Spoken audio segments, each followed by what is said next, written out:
जय हिंद दोस्तों, इस वीडियो पे हम बात करेंगे क्लास 12th फिजिक्स का एक बहुत ही ज़्यादा महत्वपूर्ण प्रश्न जो कि आपका होने वाला है हाइड्रोजन स्पेक्ट्रम से। ठीक है, तो यहाँ पर हम बात करेंगे हाइड्रोजन स्पेक्ट्रम की विभिन्न श्रेणियाँ, जैसे कि आपका लाइमन श्रेणी हो गया, बामर श्रेणी हो गया, पास्चन श्रेणी हो गया, ब्रैकेट श्रेणी और फुंड श्रेणी।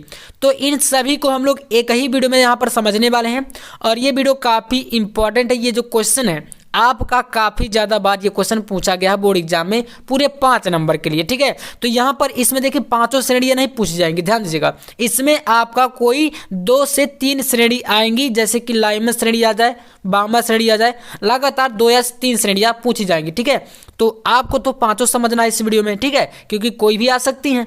तो चलिए कंप्लीट हम लोग समझ लेते हैं एक वीडियो के माध्यम से। सबसे पहले देखिए जो श्रेणी आपकी आती है हाइड्रोजन स्पेक्ट्रम में, ये आपकी आती है लाइमन श्रेणी।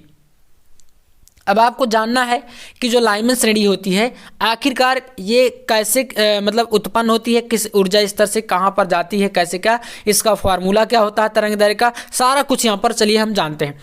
देखिए जो लाइमन श्रेणी होता है इसको सबसे पहले किसने प्राप्त किया था, तो लाइमन ने। ठीक है, तो इन रेखाओं को सबसे पहले लाइमन ने सन 1916 में प्राप्त किया था, याद रखिएगा।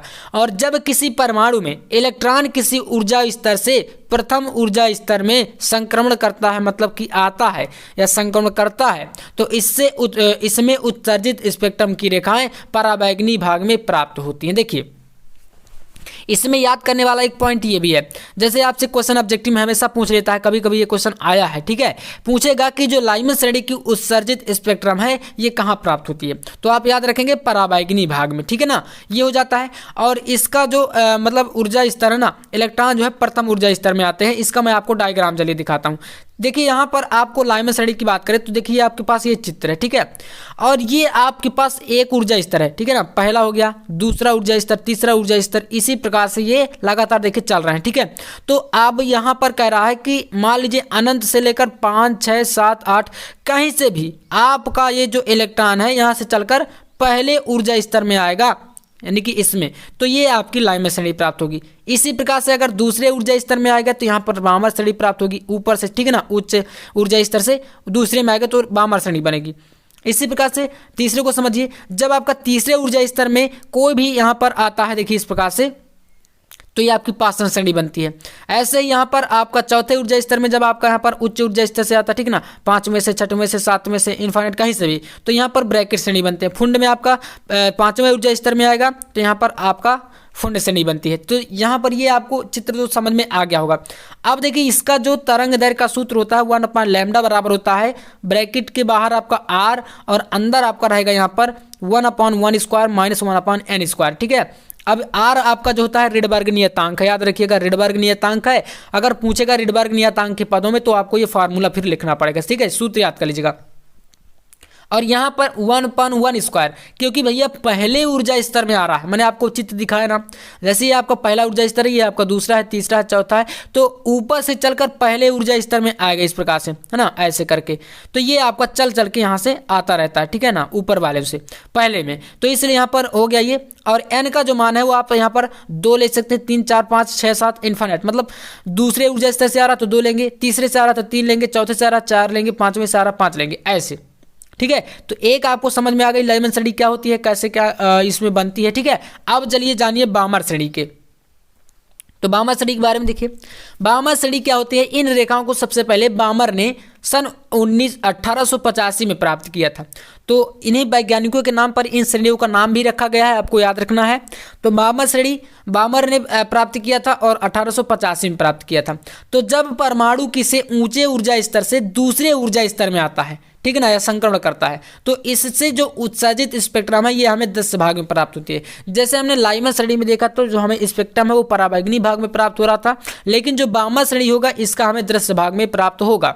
और बस सूत्र में क्या करना है, कुछ भी नहीं, सेम ऐसे ही आपको कर देना है, 1/λ तरंग दैर्घ्य का सूत्र, और r आपका रिडबर्ग नियतांक, और यहाँ पर दूसरे ऊर्जा स्तर में रहा इसलिए यहाँ पर 2² हो जाएगा, माइनस में 1/n²। n आपका देखिए तीसरे से आ सकता है, चौथे से, 5वें से, 6वें से, कहीं से भी आ सकता है। जैसे कि चित्र को एक बार फिर से देख लीजिए, ये आपका दूसरे ऊर्जा स्तर में देखिए आ रहा है, ठीक है ना, तीसरे से आएगा या तो आपका यहाँ पर चौथे से आएगा, ठीक है ना, मतलब जैसे आप यहाँ पर देखें तीसरे से आ रहा है, चौथे से आपका ये चौथे से आ सकता है, पाँचवें से आ सकता है, ऐसे ही यहाँ पर आप देखें तो छठवें से भी आ सकता है ना, सातवें मतलब इनफाइनाइट कहीं से भी आकर आपका आएगा सिर्फ दूसरे ऊर्जा स्तर में। तो ये बनेगा आपका बामर श्रेणी। और कहाँ पर ये प्राप्त होंगी? दृश्य भाग में हमें प्राप्त होती हैं, मैंने बताया, ठीक है। और इसको बामर ने प्राप्त किया था, ठीक है। तो ये हो गया और इसका फॉर्मूला आपको ये दिया गया है। तरंग दैर्घ्य का सूत्र याद कर लीजिएगा।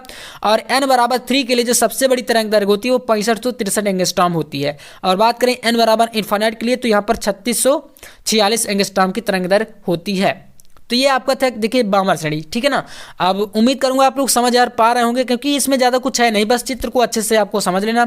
अब देखिए इसमें देखिएगा तीसरी जो पाश्चन श्रेणी होती है, पाश्चन श्रेणी में बताएगा कि इसमें जो उत्सर्जित इलेक्ट्रॉन है ये आपका तीसरे ऊर्जा स्तर में चौथे से पाँचवें से छठवें से या इनफाइनाइट कहीं से भी आएगा तो सिर्फ तीसरे में आएगा, ठीक है ना। और ये आपको अवरक्त भाग में मिलेगी। चलिए इसको जानते हैं, तो थोड़ा समझने का प्रयास करेंगे यहाँ पर देखिए पाश्चन श्रेणी को। तो इसमें यहाँ पर पाश्चन श्रेणी है, देखिए कह रहा है कि जब किसी परमाणु में इलेक्ट्रॉन किसी उच्च ऊर्जा स्तर से तीसरे में आ गया ना, वही बात, तीसरे ऊर्जा स्तर में आता है तो इसमें उत्सर्जित स्पेक्ट्रम हमें अवरक्त भाग में प्राप्त होती हैं। ये चीज़ जरूर याद रखिएगा। जैसे हमने जो पहला हमारा लाइमन श्रेणी था उसमें पराबैंगनी भाग में हमें प्राप्त होता है स्पेक्ट्रम। दूसरा जो हमने देखा बामर श्रेणी, ये हमें दृश्य भाग में प्राप्त होता है। और जो पाश्चन श्रेणी है ये अवरक्त भाग में प्राप्त होता है। ये पॉइंट मैं इसलिए बता रहा हूँ क्योंकि ऑब्जेक्टिव में क्वेश्चन पूछ ले जाते हैं, ठीक है। और अगर फिर पूछ लिया तो फिर आप परेशान हो जाएंगे, ठीक है ना। तो ये आपका हो गया। अब इसमें देखिए यहाँ पर आपके सामने ये पूरा फॉर्मूला दिया गया है। तरंग दैर्घ्य 1/λ इक्वल टू ब्रैकेट, यहाँ पर r हो गया रिडबर्ग नियतांक, और ब्रैकेट के अंदर यहाँ पर दिया गया 1/3² क्योंकि तीसरे ऊर्जा स्तर में आ रहा है, ठीक है ना। और -1/n² जो कि n का मान आपका हो सकता है चौथा, पांचवा, छठवां, ये आपके ऊर्जा स्तर है। क्योंकि आपको मैंने बताया कि तीसरे ऊर्जा स्तर में कहाँ से आएगा, चौथे से आ सकता है, पांचवें से आ सकता है, छठवें से आ सकता है, सातवें, आठवें, इनफाइनाइट, मतलब ये वैल्यू हो सकती है अनंत तक, ठीक है। तो ये आपका होता है यहाँ पर पूरा का पूरा इस प्रकार से इसका फॉर्मूला, ठीक है ना। तो इसको आप लोग जरूर पाश्चन श्रेणी में इतना कर लीजिएगा। स्क्रीनशॉट लेकर आप समझ सकते हैं अगर आपको दिक्कत आ रही है।